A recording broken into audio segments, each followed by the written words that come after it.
guys, it's me, Freddy Pop Collector, and welcome to episode 2 of Useless FNaF Facts Season 2. I'm sorry this episode has taken so long to arrive. Thank you so much for 100,000 views on the first part, and with that being said, what? You wanted more of an intro? Here's Phantom Chica. Yeah. In all seriousness, thank you guys so much for being patient. This video was originally meant to come out at the end of May, but it just kept getting pushed back and back and back, but it's finally here. So without further ado, here are 20 more useless FNaF facts.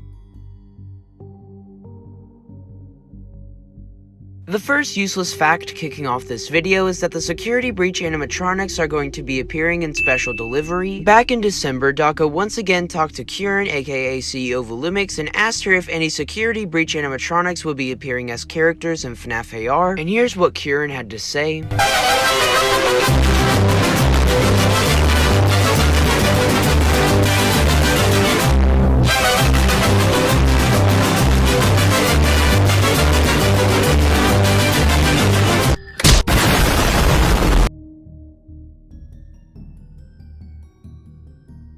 Next up is the fact that Toy Chica was originally mirrored in Ultimate Custom Night. Apparently this was a bug, but what I mean by mirrored is the letters on her bib were flipped, which obviously means the model was flipped. This error was quickly fixed as it was one of the first things added to the patch notes.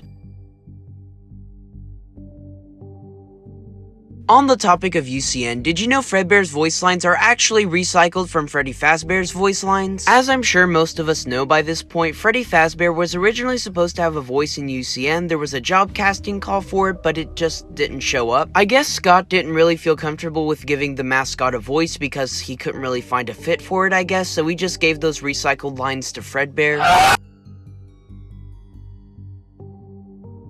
Did you know there's actually two variations of the Happy Frog Funko Pop? The first variation that was released had an incorrect color around the eyes. They didn't fill that in with yellow, which is odd because they did it on the box. They later fixed this issue with newer figures having the yellow rings around the eyes, and it's really odd because it makes you wonder why they went out of their way to change it.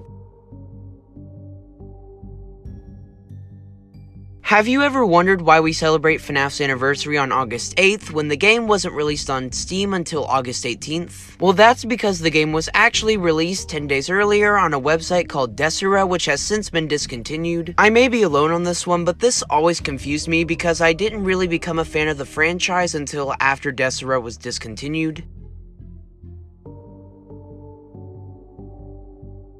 So as it turns out, Withered Chica of all characters has a very interesting design choice that I've never noticed before. Both the VR model and the original model, as we see in the Freddy files, has blood in the teeth of the endoskeleton. This recent-ish discovery has sprung up many new debates upon the community that Chica may have been responsible for the bite of 87, and while I do find this theory a little bit far-fetched, it makes you wonder why the VR team decided to carry on such an insignificant detail. Did you know Nightmare from FNAF 4 actually has the inverted colors of Golden Freddy? Golden Freddy has a yellow base with black accents, while Nightmare has a black base with yellow accents. And yeah, that's the fact, yeah. What? You clicked on this video expecting useless facts. Who are you?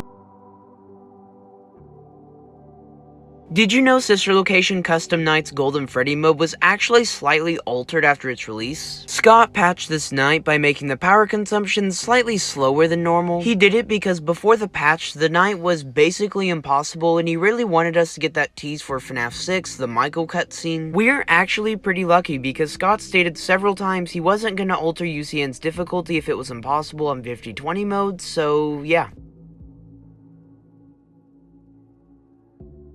Isn't it crazy that the first time Glitch Trap was actually referred to as Glitch Trap outside of the files for the very first time was actually in the GameStop item description of the Vanessa and Vanny statue? It's really wild to think about because throughout FNAF VR they just call him the Anomaly. This makes me really curious to see what they call him in Security Breach, the Anomaly, Glitch Trap, or if he's even in the game at all. I guess we'll just have to wait and see.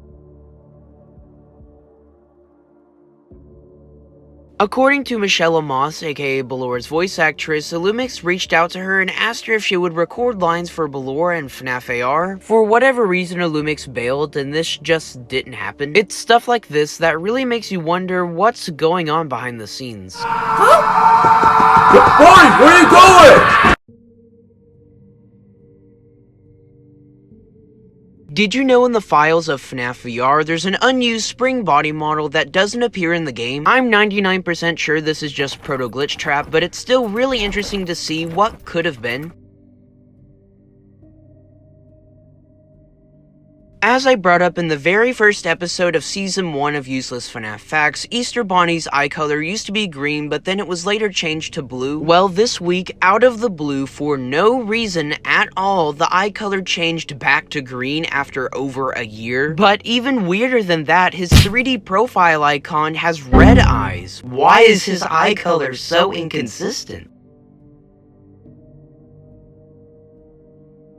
Before we move on to the final 8 facts, if you haven't already, please consider liking and subscribing. I really want to reach 100,000 subscribers this year. If it doesn't happen, it's okay. It's just something that I really want to accomplish. Don't feel obligated to by any means, but if you do want to see more content from me, please do it. It would really mean a lot. I get really triggered when other people ask me to subscribe, so I'll make this short and sweet. If you want to support me, please do it. It would really help me out. And with that, let's get back to the video. One of my personal favorite McFarlane sets is the Private Room. While I'm not a big fan of the Lolbit figure, the Yendo figure and the office itself are really awesome. But something really interesting about this set is that it was originally supposed to include Electrobab and Bonnet, but they got cut due to budget reasons. There's actually some photos out there with them in it. Hopefully one day we will see these two characters in McFarlane form, because as of now the set has 2 empty studs, which are a permanent reminder that they got cut. A very small detail I didn't notice about the Radioactive Foxy skin from FNaF AR is that he has a very faint radioactive symbol on his chest. I just noticed that when I was doing my ranking every FNaF AR skin video a few months ago. I've had a few people asking me if I'm going to do an updated one anytime soon, and no.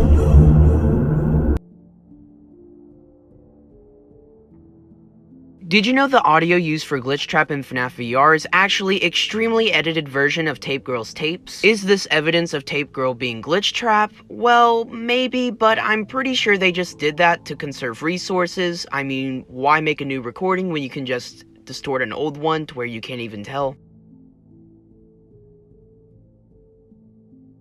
Every single original FNaF game by Scott Cawthon, 1 to Ultimate Custom Night, are on all 3 consoles: Nintendo Switch, Xbox, and PS4. So it doesn't matter what console you have, you can play every single FNaF game except AR, which it's free to play anyway, on any console you like, even your phone if you want to. A lot of the older fans will know this, but some of the newer fans might not know this. FNaF 4 was originally planned for a Halloween release, but it was altered several times. It eventually came out on July 23rd. I didn't mean to say eventually, I should have said it came out early, because it came out really early. Instead, Scott made a Halloween update, which was very nice of him to do because Withered Chica and Nightmare Ione are some of my favorite characters from the series. Curse of Dreadbear is one of my favorite things to come out of the series. I can't wait for that Funko merch to drop, but let's get back on track. There used to be an Easter egg where if you flip a switch, hit the button, turn around, and then turn back around again, a giant Dreadbear would be standing in front of you, but they later replaced this with Glitch Trap dancing on the hill. It makes me sad because I never got to see this Easter egg in person, and now I never will. Sticking with the Curse of Dreadbear theme, there's an Easter egg here that not many people discuss. I don't really know what to commentate here, so I'll just play the clip.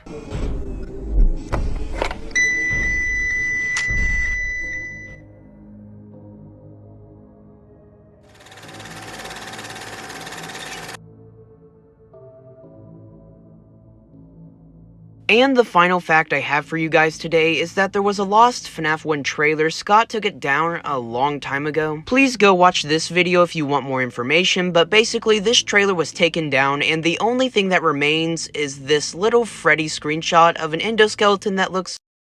And with that, that was 20 more useless FNaF facts.